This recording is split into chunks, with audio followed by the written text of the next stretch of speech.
요한복음 5장 9절에서 18절 하나님의 말씀을 들으십시오. 그 사람이 곧 나아서 자리를 들고 걸어가니라. 이날은 안식일이니 유대인들이 병 나은 사람에게 이르되 안식일인데 내가 자리를 들고 가는 것이 옳지 아니하니라. 대답하되 나를 낫게 한 그가 자리를 들고 걸어가라 하더라 하니 그들이 묻되 너에게 자리를 들고 걸어가라 한 사람이 누구냐 하되 고침을 받은 사람은 그가 누구인지 알지 못하니 이는 거기 사람이 많으므로 예수께서 이미 피하셨음이라. 그 후에 예수께서 성전에서 그 사람을 만나 이르시되 보라 내가 나았으니 더 심한 것이 생기지 않게 다시는 죄를 범하지 말라 하시니 그 사람이 유대인들에게 가서 자기를 고친 이는 예수라 하니라. 그러므로 안식일에 이러한 일을 행하신다 하여 유대인들이 예수를 박해하게 된지라. 예수께서 그들에게 이르시되 내 아버지께서 이제까지 일하시니 나도 일한다 하시매 유대인들이 이로 말미암아 더욱 예수를 죽이고자 하니 이는 안식일을 범할 뿐만 아니라 하나님을 자기의 친아버지라 하여 자기를 하나님과 동등으로 삼으심이러라. 아멘.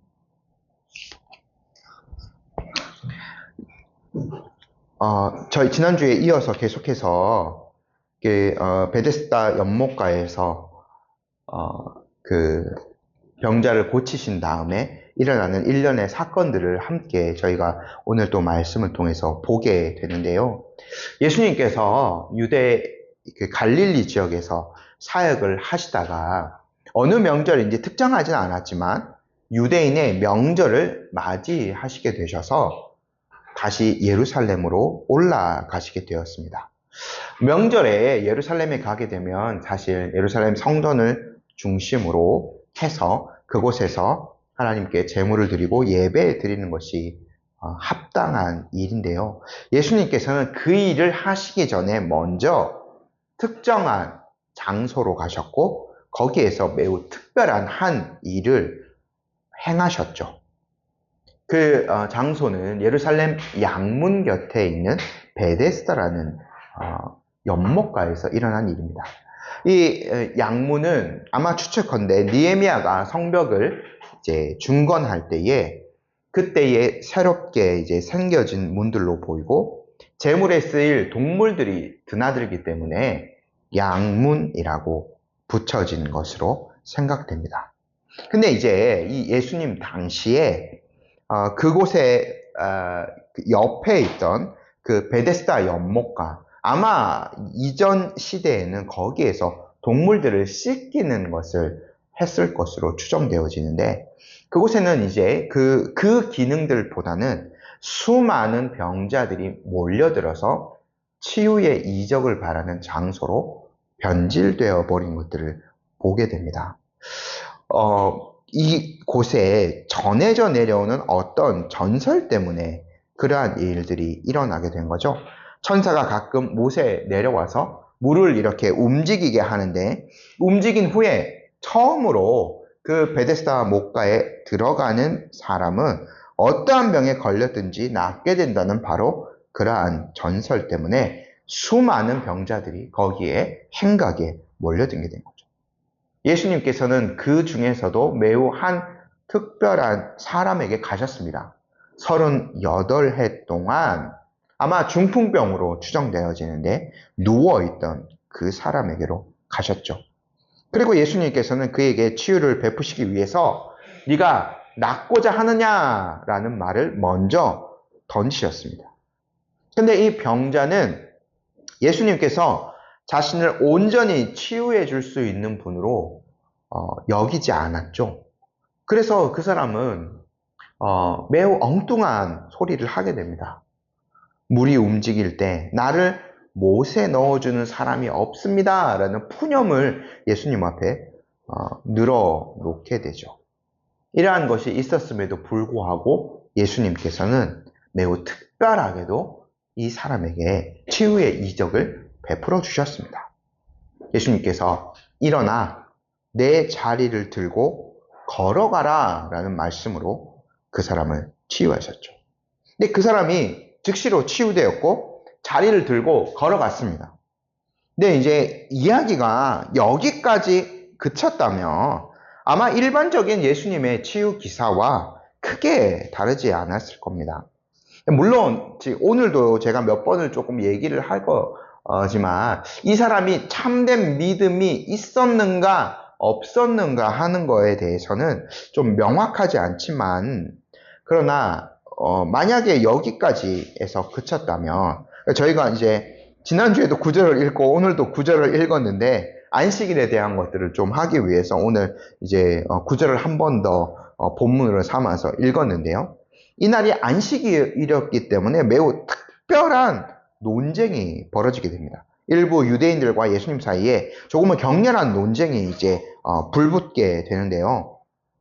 저희가 지금까지 한번 생각해 보면 논쟁이 있었던 거 아닌가라고 생각할 수 있지만, 요한복음에서요, 오늘 드디어 이 5장의 요 중반 부분에서 처음으로 유대인과 직접적인 논쟁이 발생하게 됩니다. 예수님과. 지금까지 논쟁한 사람은 누구였냐면 세례 요한이었어요. 세례 요한이 세례를 베풀 때 바리새인들이 찾아왔고 일부 유대인들이 찾아와서 무슨 권위로 이걸 하냐, 당신은 누구냐라고 막 이렇게 따져 물었었죠. 그리고 또 이제 그 예수님이 6월절을 지내신 다음에 유대에서 사역하실 때에 요한의 그런 사역하는 이야기도 나왔는데, 세례 요한의 제자들과 유대인들 사이에 정결 예식의 어떤 논쟁들이 막 발생하게 되었습니다. 지금까지 예수님과 유대인들과의 직접 부딪히는 논쟁이 있지는 않았는데, 이제 이 38년 된 병자를 고치시고 특별히 그날이 안식일이었기 때문에 이제 유대인과 직접적으로 예수님과 부딪히는 일들이 일어나게 되는 거죠. 먼저 유대인들은요, 예수님께 뭐라고 하기 전에 이 병이 나은 사람, 이 38년 된 중풍병자가 안식일 규정을 어겼다고 그 사람을 불러서 먼저 책망합니다. 저희 10절 말씀을 다시 한번 더 읽어볼까요? 유대인들이 병 나은 사람에게 이르되 안식일인데 내가 자리를 들고 가는 것이 옳지 아니하니라. 일단 유대인들은 먼저요, 예수님이 안식일법을 어겼다고 따지지 않았습니다. 38년 된 그 병자가 안식일 규정을 어겼다라고 따지게 되는데, 엄밀하게 이들이 왜 이렇게 했냐면, 엄밀하게 하면 이 사람이요, 자리를 들고 걸어갔기 때문에. 저희로 치면은 뭐 이렇게 거적대기라고 표현하나요? 그런 거 이제 멍석 같은 거 이렇게 깔아놓은 거, 그거를 다시 뭐 아마 돌돌 말았겠죠? 이렇게 해서 아마 지고 막 이렇게 돌아다녔을 겁니다. 그래서 이 사람이 안식일법을 어긴 게 되는 거예요. 이 사람은요, 지금 이 사람이 그 자리를 들고 걸어가는 이 행위는 매우 단순하게만 보면 예수님의 말씀에 순종한 거예요. 근데 유대인들에게 이런 책망을 들어야만 했던 거죠. 저희가요, 안식일에 해당되는 그 계명, 사실 10계명 중에서 가장 긴 부분이기도 합니다. 이 말씀 교독하지 않았습니까? 제4는 안식일을 기억하여 거룩하게 지키라. 엿새 동안 힘써 내 모든 일을 행할 것이나 일곱째 날은 내 하나님 여호와의 안식일인즉 너나 내 아들이나 내 딸이나 내 남종이나 내 여종이나 내 가축이나 내 문 안에 머무는 객이라도 아무 일도 하지 말라. 이런 우리 10계명 매주마다 지금 교독하고 있죠. 근데요, 여기 이 말씀 자체로 보면 어떻게 안식일을 지켜야 하는가 몇 가지 예시가 나오는데, 일단 먼저는 그 전에 6일 동안 힘써 자신의 일을 행하여야 되고, 7번째 날인 안식일에는 아무 일도 하지 말 것들 명령하셨습니다. 심지어 뭐까지요? 동물들까지 그러해야만 했죠. 하나님께서 이런 계명들을 붙여 주셨는데, 이거는 하나님을 예배하는 날로 하나님의 은혜를 기억하면서 일상의 일을 하게 되면 그것들 이제 기억할 수 없는 거죠. 사실은 모든 날이 다 예배의 날이 되어야 되지만, 저희가 일상생활, 우리도 뭐 경험적으로 다 아실 겁니다. 일상생활 하다 보면 심지어 그냥 집안에서 일만 해도 하나님을 순전하게 삼위일체 하나님을 생각하고 그분을 예배하는 건 거의 불가능하죠. 그래서 따로 이 날을 구별하여서 모든 일상을 그치고 하나님의 그 은혜를 기억하는 날, 하나님의 사랑을 누리고 이웃에게 선을 더욱더 적극적으로 행하는 그 날로 삼으라 하나님께서 이렇게 말씀해 주신 건데, 요 예수님 당대의 유대인들은요, 요 4계명을 완전히 더 이렇게 세분화해서 그 10계명 외에 39가지의 더 세분화된 안식일 규정을 자기들끼리 만든 거예요. 제가 이 39가지 다 읽어드리진 못하지만 몇 가지만 말씀드리면 이런 것들이 있습니다. 하지 말아야 될 것. 첫 번째, 쟁기질. 쭉 넘어가서 세 번째는 추수. 10번째는 반죽하는 거. 반죽하면 뭐 해야 돼? 11번째가 빵 굽는 거. 이런 거 하지 말아야 되고요. 또 양털을 깎는 거 굉장히 중요한 유대인들의 일이었지만 그거 하지 않아야 되고, 37번째가 뭐냐면 불 피우는 일. 음식 그날 만들지 말아야 되는 거죠. 반죽하고 빵도 만들지 말아야 되고, 그거를 또 더 나아가서 37번째는 불 피우는 일이 나오고요. 마지막 39번째 그들의 계명이 뭐냐면 물건을 나르는 일이었어요. 요거 안식일에 하지 말라라고 했죠. 지금 이 38년 된 병자가 어긴 것은요, 마지막에 39번째로 계명이 된 물건을 나르는 일입니다. 베데스다 연못가에 38년 동안 누워있을 동안에는 깔기도 하고 덮기도 했던 그 자리가 하나의 사실은 물건이 맞긴 하죠. 그거를 들고 갔기 때문에 안식일 규정을 어긴 것이 됩니다. 제가 더 설명을 드리겠지만 유대인들이 이렇게 39가지를 안식일 규정을 더 만들어 놓은 것은 이게 사람의 생명을 살리는 법이 아니라 오히려 정죄하고 죽이는 법이 되고 있는 것을 이 지금 38태 된 요 병자를 책망하는 장면을 통해서 저희가 확인해 보게 되는 거죠. 당황한 이 사람이요, 이렇게 반응하게 됩니다. 11절 말씀 함께 한번 읽어볼게요. 대답하되 나를 낫게 한 그가 자리를 들고 걸어가라 하더라 하니. 지금 이 사람을요, 한없이 부정적으로 보면 한없이 부정적으로 볼 수 있어요. 유대인들의 책망을 피해서 예수님께 모든 것들을 이렇게 넘기고 있다라고 생각해 볼 수도 있지만, 이 사람은 그냥 제가 볼 때 그냥 순진한 사람이에요. 정말. 그래서 지금 이 사람이 하는 거에는 과장이나 왜곡은 전혀 없어요. 보세요. 나를 낫게 한 그가 누군지 아직 고침받았지만 누군지 몰라요. 낫게 한 바로 그 사람이 자리를 들고 걸어가다 하더라. 이렇게 그 유대인들에게 전합니다. 예수님이 하신 말씀 그대로 그 말씀 들었고, 그리고 그에게 어떠한 믿음이 생겼고 그대로 순종하였어요. 그래서 그대로 행하니까 안식일법 어긴 게 돼버린 거예요. 하필 그날이 안식일이었기 때문에요.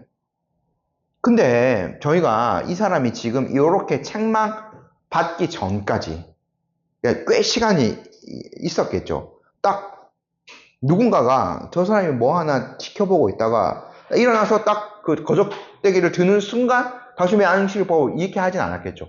한번 생각해 보면 그 텀이 있을 겁니다. 그냥 저희가 한번 추측해 보면 이거를 그 사도행전에 완전히 똑같지는 않지만 이제 3장에서 성전 미문에 앉아 있는 그 구거라는 사람을 베드로와 요한이 일으킨 일이 있잖아요.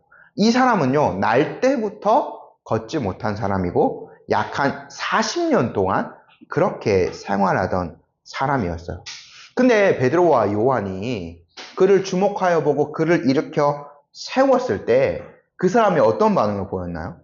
제가 3장 8절만 읽어드릴게요. 사도행전. 벌떡 일어나서 걸었다. 세번역입니다. 그는 걷기도 하고 뛰기도 하며 하나님을 찬양하면서 그들과 함께 성전으로 들어갔다. 40년 만에 처음으로 걸어본 거예요.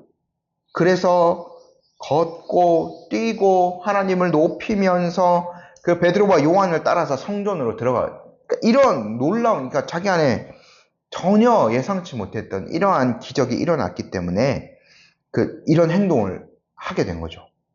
저희가 이 베데스다 연못가에 38년 2년 적지만 거의 비슷한 상황이죠. 이 사람은 아마 어떠한 일이 있었기 중간에 사고로 이러한 병자가 된 것으로 보이는데 예전에는 아마 걸었을 것으로 보여집니다. 38년 그 이전에는. 그러니까 자기가 다시 걷게 됐을 때 어떠한 반응을 보였을까요? 동이 거의 비슷했을 겁니다. 벌떡 일어나서 걷기도 하고 뛰기도 하고 거적대기를 들고 막 이렇게 놀라운 그런 일들이 벌어졌다고 막 이야기하고 하지 않았을까요?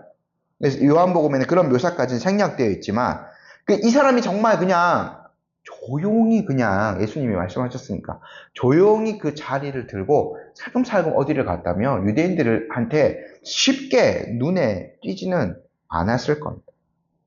그러니까 유대인들에게 티나게 무엇인가 지적질 당하지는 않았겠죠. 그래서 막 이러한 일들이 정신없이 막 자기도 하고 있을 때에 이러한 책망을 듣게 된 거고 그들에게 어떤 책망의 이야기를 들었을 때에 나를 낫게 한 그가 그 자리를 들고 걸어가다 그랬습니다. 라고 이렇게 순진하게 했던 거죠. 그가요, 아마 이러한 반응이 있었을 것으로 저희가 추정해 보았기 때문에 예수님께 감사의 인사를 드리거나 아니면은 도대체 당신은 누구시기에 나를 이렇게 고쳐주셨습니까? 라고 물을 겨를이 별로 없었던 것으로 생각이 되어져요. 그래서 예수님의 존재도 이 사람이 잘 인식을 못한 거죠. 일단은 막 기뻐한 다음에 그 다음에 몇 분, 몇 시간 흐른 다음에 이제 그 고침받았다는 어떠한 그 흥분이 가라앉은 다음에야 예수님께 무엇인가를 묻거나 어떻게 할 수 있었겠죠. 그러니까 유대인들이 이렇게 따졌을 때는 이 사람이 예수님에 대해서 사실은 거의 파악할 수 없는 것이 맞아요. 12절, 13절 말씀 함께 한번 읽어볼게요. 그들이 묻되 너에게 자리를 들고 걸어가라 한 사람이 누구냐 하되 고침을 받은 사람은 그가 누구인지 알지 못하니 이는 거기 사람이 많음으로 예수께서 이미 피하셨음이라. 저희가요, 먼저 여기에서 계속해서 따져 묻고 있는 거의 일제시대 순사처럼 이들이 지금 이 고침받은 사람에게 따져 묻고 있지 않습니까? 유대인들의 태도를 지적하지 않을 수가 없어요. 이 사람은 지금 38년 된 병자였고 얼마 전까지만 해도 근데 놀라운 어떤 하나님께서만 하실 수 있는 어떤 이적으로 새롭게 태어난 거나 마찬가지예요. 이제 이 상황을 지금 그는 정직하게 이야기하고 있는데 이 사람을 처벌하여 들었고 또 그 사람이 얘기할 때에 자기에게 자리를 들고 걸어가라 한 사람이 있었다는 것을 알자 이 지금 38년 된 병자와 함께 그 명령을 내린 사람까지 수색하여서 두 사람을 다 처벌하려고 하고 있어요. 도대체 이 유대인들은 누구길래 이러한 태도를 가지고 있는 것일까요? 정말 자기들은 신실하게 율법을 준행하는 자들이기 때문에 이러한 태도를 할 수 있는 것일까요? 아니면 마치 자기들이 율법의 주인이 되어서 남을 판단하고 정죄할 수 있는 위치에 있다라고 착각해서 이러한 행동을 하는 것일까요? 여기에서 저희는요, 이 유대인들의 교만의 끝이 어딘지를 보게 됩니다. 이들은 겸손하게 주님이 주시는 말씀, 주님의 율법, 하나님의 그 말씀에 순복하며 따르는 자들이 결코 아니에요. 이 사람들이 지금 자기가 심판자의 위치에 있죠. 제가 1절시대 순사 같다고 말씀드렸는데 이를 지금 계속해서 따지는 거예요. 이 사람이 안식일 어겼으니까 병자가 어겼으니까 너 왜 그랬냐고 따지고 당신 율법을 어긴 사람이라고 따지고 지금 병 낫고 안 낫고 하나님이 이적을 일으키시고 아니고 그거를 지금 이 사람들이 보고 있지 않아요. 오직 그거 따지는 거죠. 그래서 지금 병자가 어떤 사람이 나를 고쳐주고 이거를 들고 걸어가라 했다고 얘기하니까 그 사람까지 수색해서 처벌하려고 들고 있어요. 자기들이 지금 율법의 심판자가 되어져 있는 거죠. 누가 그들에게 이러한 권세를 주었나요? 이들이 만약에 제사장이었다면 제사장의 그 가문 자체, 태어난 그 자체가 이들에게 이러한 권세를 준 것일까요? 아니면 바리새인처럼 어렸을 때부터 율법을 철저하게 배운 사람들이라면 그 알량한 지식이 이들을 이렇게 교만하게 만들었을까요? 지금요, 이 사람은 38년 된 병자는 새로운 생명을 얻은 것과 같은 놀라운 이적의 수혜를 입은 자입니다. 그런데 지금 이러한 현장에서 이 유대인들은 하나님의 말씀이 아니라 자기들이 세워놓은 그 기준으로서 한 사람, 그리고 그것을 그 사람을 고쳐준 그 선한 일을 행한 사람까지 처벌하려고 하고 있어요. 얼마나 어리석은 자들입니까? 저희도 물론 하나님을 잘 섬기기 위해서 성경의 이 말씀을 읽고 또 적용하고 우리 나름의 어떤 것들, 이제 큐티 말씀 같은 거 하면 늘 하지 않습니까? 이 말씀을 통해서 나는 하나님이 이러한 분이심을 깨달았고, 그렇게 해서 나는 이러이러하게 살아야 되겠다라는 우리 나름의 결심들 있지 않습니까? 또한, 우리의 어떤 신앙의 고백으로서 그거에 따르는 어떤 믿음의 준칙들을 작성하고, 우리가 그것을 신실하게 따르겠습니다라고 마음으로 결단하기도 때로는 진짜 서약하기도 하고 이러한 일들이 있긴 하죠. 근데요, 우리는요, 결코 그 모든 것들, 선한 뜻을 해서 이렇게 우리가 하는 그것이 이렇게 만들어 놓더라도 그 어떤 하나님의 법 이상으로서 무엇인가를 사람에게 걸림돌로 놓아서는 안 됩니다. 우리에게는 그럴 권한이 없는 거죠. 또 우리가 하나님을 잘 섬기기 위해서 무엇인가 우리가 해야 된다라고 이렇게 서로 합의를 하고 하더라도 이것을요, 사람의 양심을 상하게 하고 우리 공동체의 사랑이 식어지는 것까지 이렇게 저희가 만들어서는 결코 안 됩니다.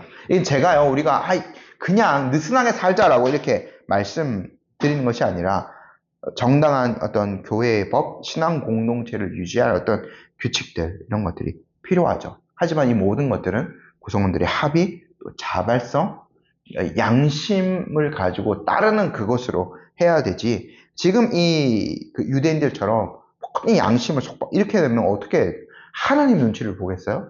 하나님 눈치를 본다는 표현이 좀 그렇지만 하나님을 경외하는 마음으로 이 안식일을 지키겠습니까? 결코 그러지 않아요. 누구 눈치 봐요?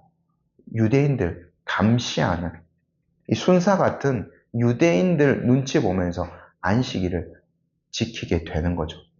얼마나 안타까운 상황입니까? 다 그렇게 지금 예수님 당시에 그렇게 만들어 버린 거예요. 예수님은요, 이 모든 것들을 아시고 일부러 이러한 직접적인 논쟁의 자를 첫 번째는 피하셨어요. 예수님은요, 그곳을 피해 성전으로 가셨죠. 근데 예수님은 그 사람들이 무서워서, 율법의 공포로 사람들을 억압하는 유대인들이 무서워서 멀리 도망가신 것이 아닙니다.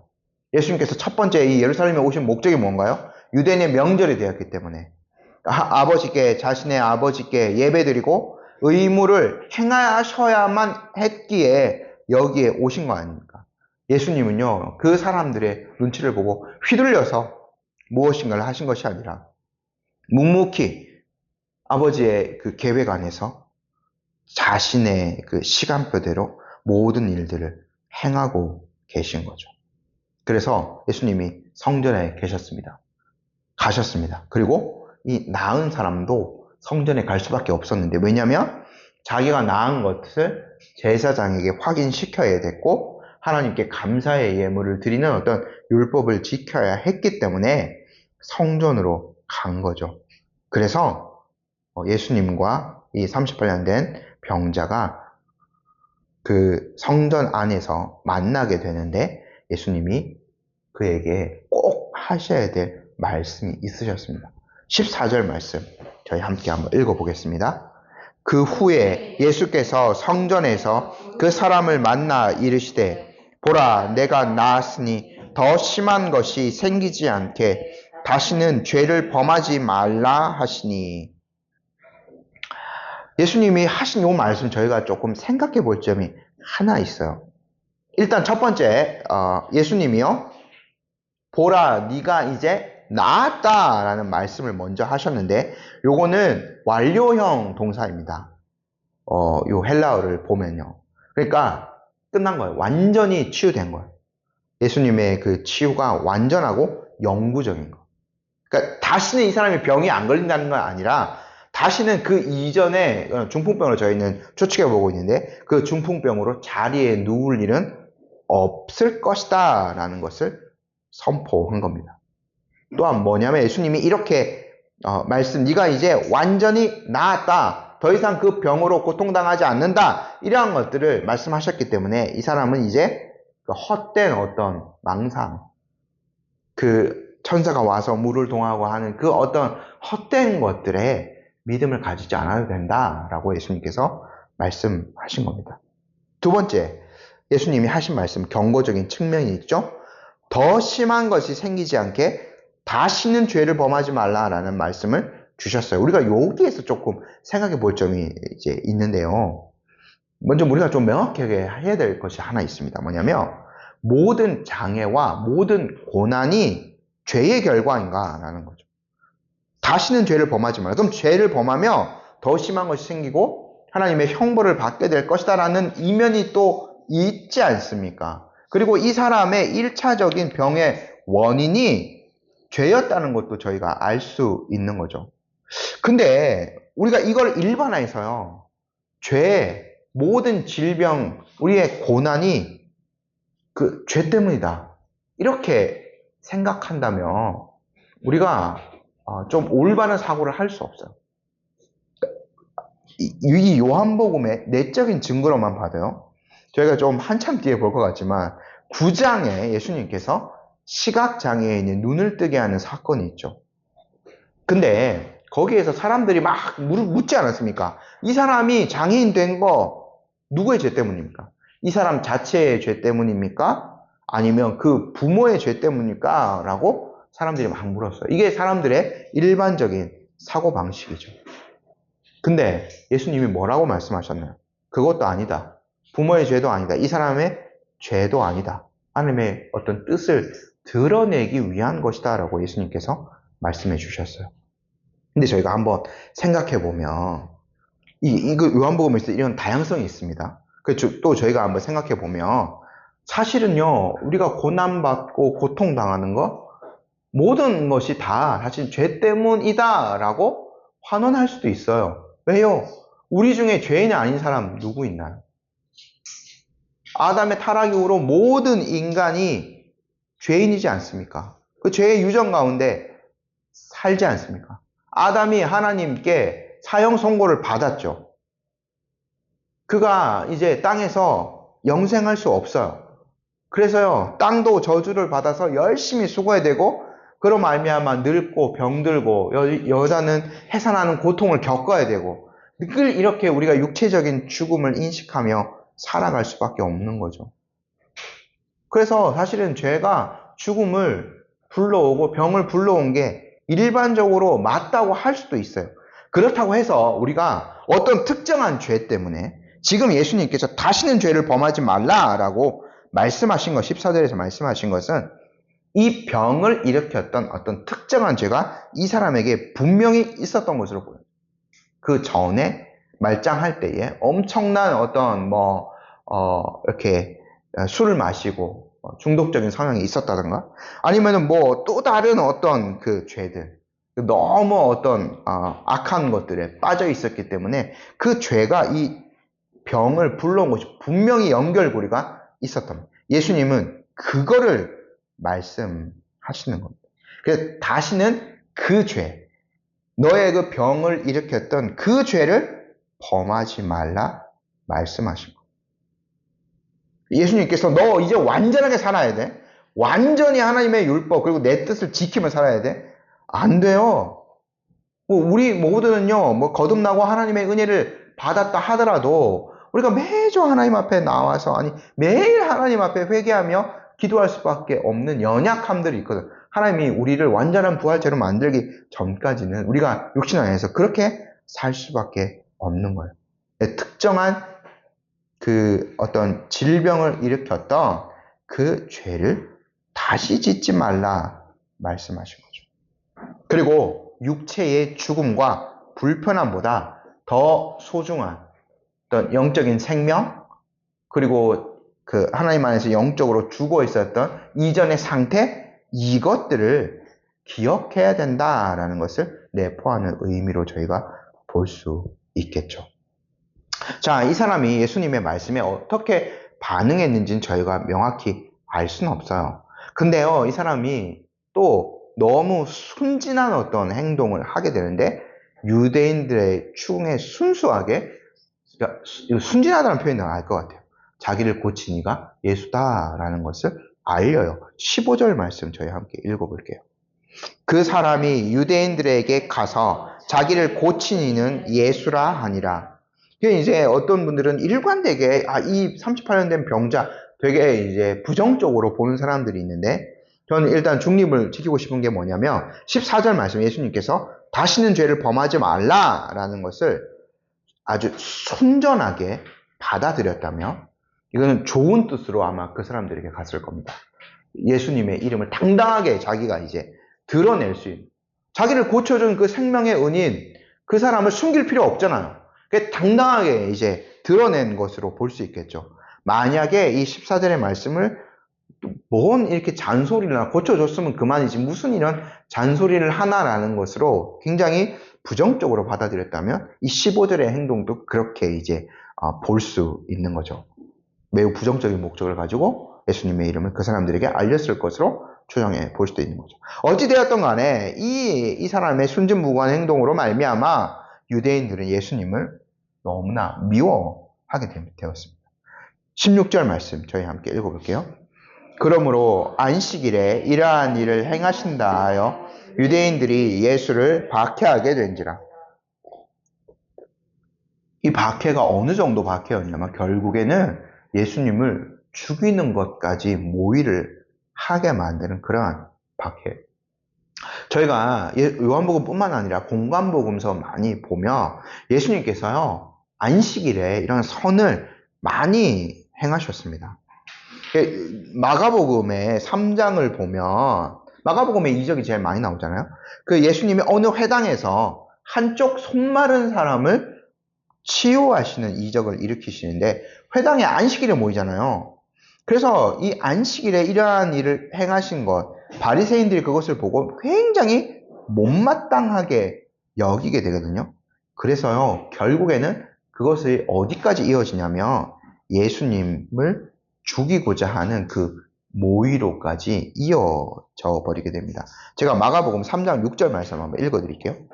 바리새인들이 나가서 곧 헤롯 당과 함께 어떻게 하여 예수를 죽일까 의논하니라. 이렇게 예수님을 죽이는 것까지, 또 안식일에 선을 행하고 병자를 고친 것이 이것까지 이어지게 됩니다. 근데요 여러분, 우리가 안식일을 생각해보면 안식일이 사실 생명의 날입니다. 그 전날까지, 6번째 날까지 하나님이 모든 것들을 창조하세요. 모든 생명들을 다 만드신 날입니다. 그리고 그 창조의 완성, 절정이 바로 인간의 창조였고 6일째 되는 날 가장 늦게 인간이 만들어지죠. 그런 다음에 7번째 날 안식하시고 그날을 복되게 하여 주셨어요.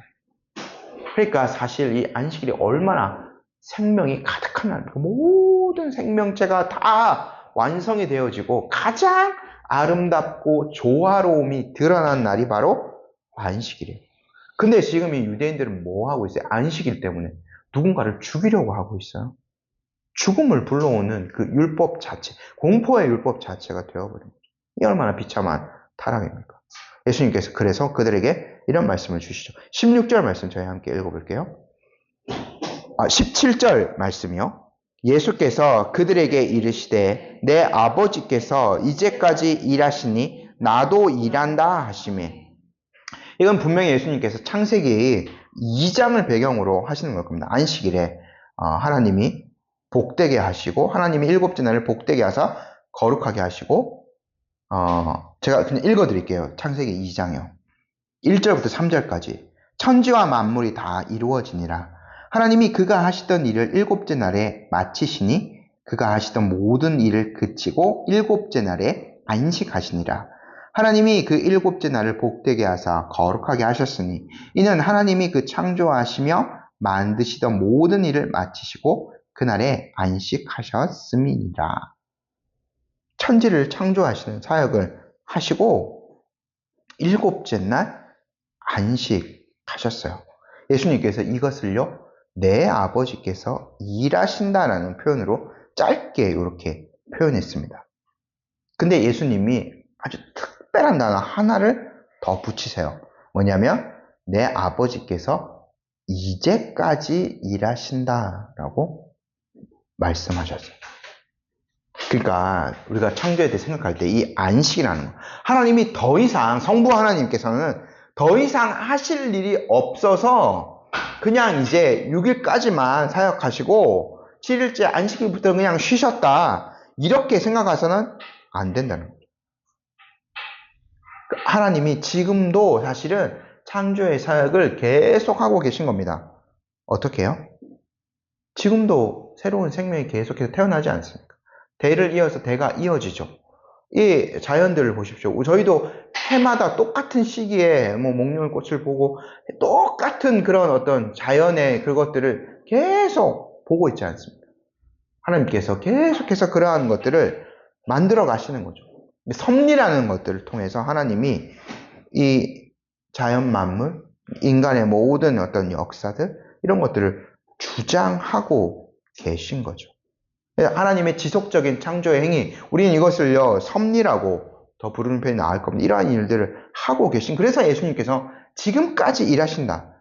지금 예수님이 이 말씀하신 뒤로 지금도 이제 한 2000년이 넘게 지났지만 지금도 하나님이 이제 창조의 사역, 이 섭리의 사역들을 하고 계신 거죠.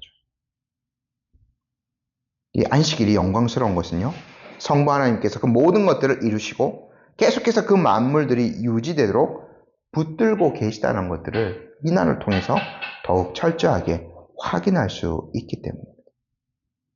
유대인들이 불경한 거는요, 예수님께 따졌더니 유대인들이 불경한 거는요, 그들은 이런 하나님의 창조의 아름다움, 창조의 영광은 보지 못해요. 오직 자기들이 정한 그 규율을 지키는 것에만 모든 것들을 집중하고 있는 겁니다. 이 사람들을 한마디로 어떻게 표현할 수 있어? 하나님의 그 계명, 그것을 인간의 계명으로 전락시킨 자들이라고 부를 수 있는 거죠. 그리고 17절에서 우리가 또 중요하게 확인할 수 있는 것이 뭐냐면 예수님께서요, 창조주 하나님을 아버지라고 부른 거예요. 아버지의 권위로 행동할 수 있는 거죠. 어제 되게 재밌는 일이 있었는데, 어제 이제 제가 어디에서 이제 그 설교 마무리 준비하고 있을 때, 그 무인 카페였지만 주인이 와서 청소를 하고 있을 때, 다른 분이 막 여러 가지 막 이렇게, 뒤쪽에서 이제 커피 마시던 아주머니가 그 주인이랑 막 여러 가지 궁금한 게 많아요. 무인 카페 궁금한 게 많으니까 막 얘기하더라고. 그래서 혹시 이 건물 주인 되시냐 그러니까 그 카페 이제 주인이 이 건물 자체의 주인은 요 옆에 있는 치킨집이라고 얘기해 주는데, 정확하게는 그 치킨집 사장의 아버지라고, 그 아들이 지금 치킨집을 하고 있다고 말하는데 똑같은 얘기죠. 그 아버지가 이제 건물주면 사실은 그 치킨집 사장님이 그 건물주나 다름이 없는 거죠. 어제 그런 얘기를 이걸 준비하고 있을 때 그런 일이 있어서 참 재밌었는데, 모든 어떤 아버지의 권위로 행동할 수 있는 거죠. 그것이 예수님의 능력입니다. 그래서 예수님께서 창조주 하나님과 동일한 권능을 가지고 계시기에 자기는 안식일에도 사역한다라는 말씀을 하신 거예요. 실로 예수님은 하늘에 오신 인자로서 생명을 살리고 유지하는 사역을 쉬지 않고 하신 거죠.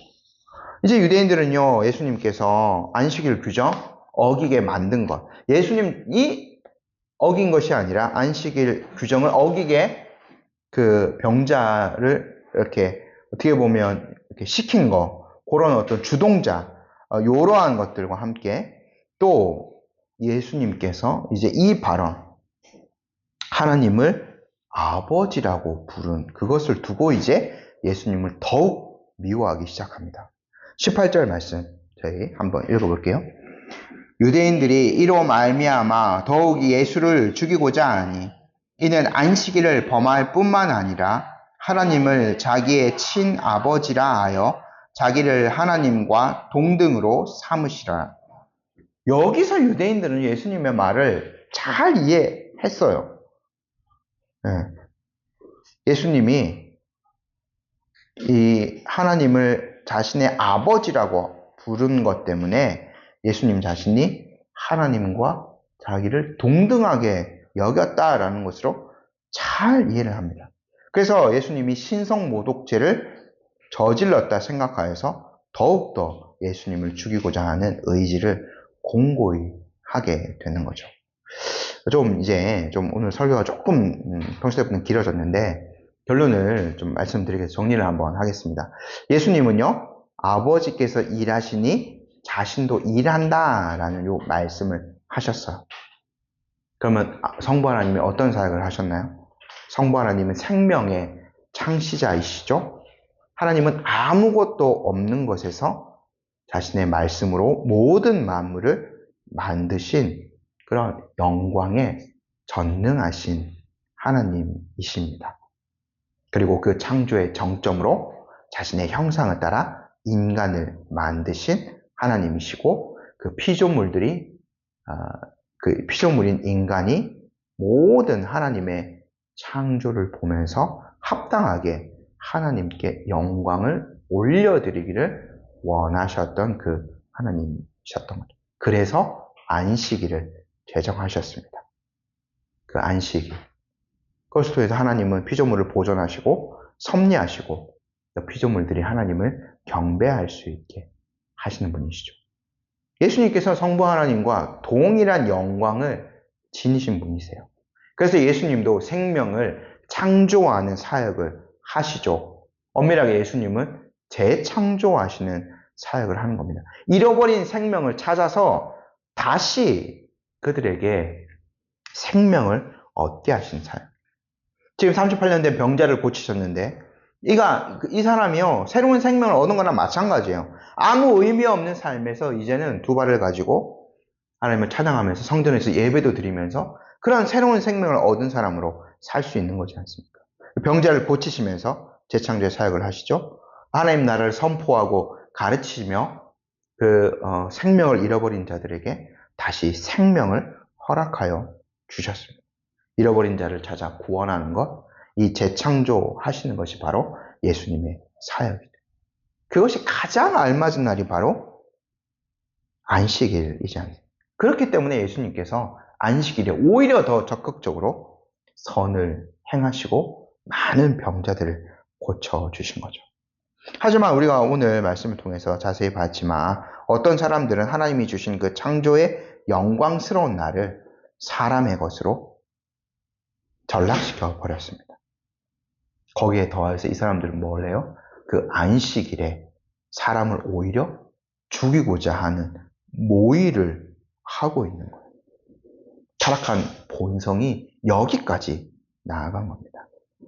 우리는요, 우리의 모든 사역들을 통해서 누군가를 정죄하고 잘라내고 이렇게 하는 것이 아니라 우리도 예수님의 사역, 예수님의 아버지인 성부 하나님의 사역을 본받아서 모든 것들에서 생명을 살리는 것을 목적으로 해야 됩니다.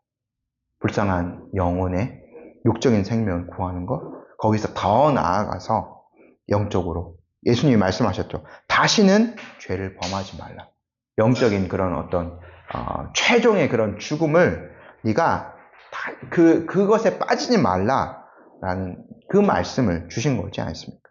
우리도 그 한 영혼이 최종적인 어떠한 그 하나님의 심판에 받지 않도록 그 사람의 영적인 생명을 살리는 그 사역들에 더욱더 힘써야 되지 않겠습니까? 안식일에 오늘 이제는 안식일이나 저희가 주일을 지키죠. 주일날에 뭘 해야 돼요? 이런 적극적인 선을 향한 생명을 살리는 사역들을 해야 됩니다. 그래서 교회에서 생명의 말씀이 가장 온전하게 이날 선포되어져야 되고, 어린아이들을 가르치고 이들에게 새 생명을 전달해주고 또 이웃들에게 선을 행하면서 이러한 것들을 드러내는 날로 삼아야 되지 않겠나. 우리는 이렇게 적극적인 것들을 통하여서 주님의 이 생명을 살리는 사역을 오늘날에도 이렇게 일하시는 그 하나님이 이 교회와 또 저희와 함께 일하시도록 하는 일에 더욱더 힘써야 할 줄로 믿습니다. 아멘.